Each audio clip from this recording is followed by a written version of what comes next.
Speaker, I think this is a very great opportunity from the President and the Honorable Raila Amolo Odinga to call out Parliament. And this is a great opportunity for the 13th Parliament to take this opportunity to actually deal with the elephant of corruption. You don't underrate when Raila Amolo Odinga stands up and says something. You don't underrate when President Ruto rises up to say something. And therefore, the way we deal with this matter will be very important, and the 13th Parliament has been given this opportunity. If we deal with it in a manner of only lamenting or threatening other organs and moving away from it, we shall lose it. The correct way to deal with this matter is to dissect it squarely, the way the chair did put it. That we establish a commission, we establish a parliamentary committee, we establish within our own standing orders a unit that will investigate this matter to the very end. Remember, the person who spoke to this, who is the president, has intelligence, and I hear, though I did not attend the meeting, that he did indicate that he gets this raw intelligence. And then this would roll out to every other sector, including the executive and other players. If there's anything that Kenyans are crying of, is corruption. And if we are being mentioned of this wholesomely, we have to dissect it squarely and then move to the other players within the executive. Are you aware that there could be executive members who could go to the president and pick money, say they're taking that money to Parliament, and they come here, they don't give money, and that thing could be going on. This could be a bigger scheme which this House can now take and look into the details. For instance, Parliament has been standing with the executive. How much money did you receive when you did pass the housing bill? How much money did you receive when you passed SHA? How much money did you receive when you did deal with finance bill? And many other bills that we have dealt with. So we need to deal with these things squarely. There are many other issues that we do pass here. And if we go that direction, we shall save the Kenyans. We shall actually start dealing with the elephant of corruption, beginning with this House, and then rolling it out. I am also sad that there's unconstitutional statements that are being pronounced very quickly. Look at this. We need to defend the Constitution and the independence of this House. When you talk about the lack of Senate's role in counties, mark that. It needs to be dealt with by this House. When you talk about CDF, I don't want to belabor on this one because it has been thoroughly flogged. But look at this. There's another one flowing down ourselves, that we need to devolve education. Look at what health is happening. And it also came from the two leaders. I think it was Raila Amolo Odinga that we devolve education. Health is dead. We are now speaking of devolving education to the counties. We shall not have education. So this is a very good opportunity. But look at this. Independence of the House. Time is up. Give him 30 seconds. Independence of this House can only be protected by this House. When you teach the students who are up there, you tell them that the House is independent and no any other unit, no any other body can make a law. That's what we teach. I'm a teacher. But look at this now. How many bills are we getting being referred back to the House under the article which requires that you raise 2/3 majority? Those are issues that this Parliament must now stand on and make good law. David Ocheng. Thank you so much, Mr. Speaker. Mr. Speaker, I've been here long enough to know that every time we've had a bipartisan initiative, this House suffers. I remember in the 11th Parliament, when the President and Raila came together at that time on IBC, we were brought here one afternoon, we were told, pass these bills, no removal of a comma, no full stop being removed. When BBI came, the same thing. Now we have this opportunity, and I thought this would be used to bring the country together and fight these ills together.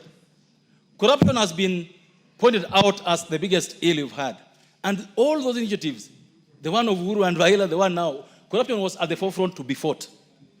But it disheartens me, Mr. Speaker, for the President to come before members of Parliament and tell us that he knows that a governor gave people money.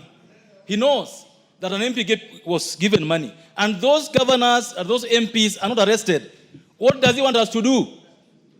Are we police? If you're the president and you know those who are stealing, why don't you arrest them? Why do you come to tell us? What do I have to do with it? You are the president. You are saying you want to fight corruption. And you know those who are stealing. What are you waiting for? Is it our business?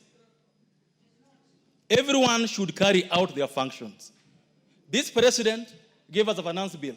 That was very unpopular. We passed it for him. This president gave us a housing levy. Very unpopular. We passed it for him.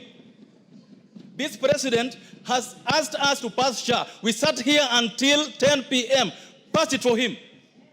What have we done for him? What has this parliament not done for president that he now has to come and bastardize us? What?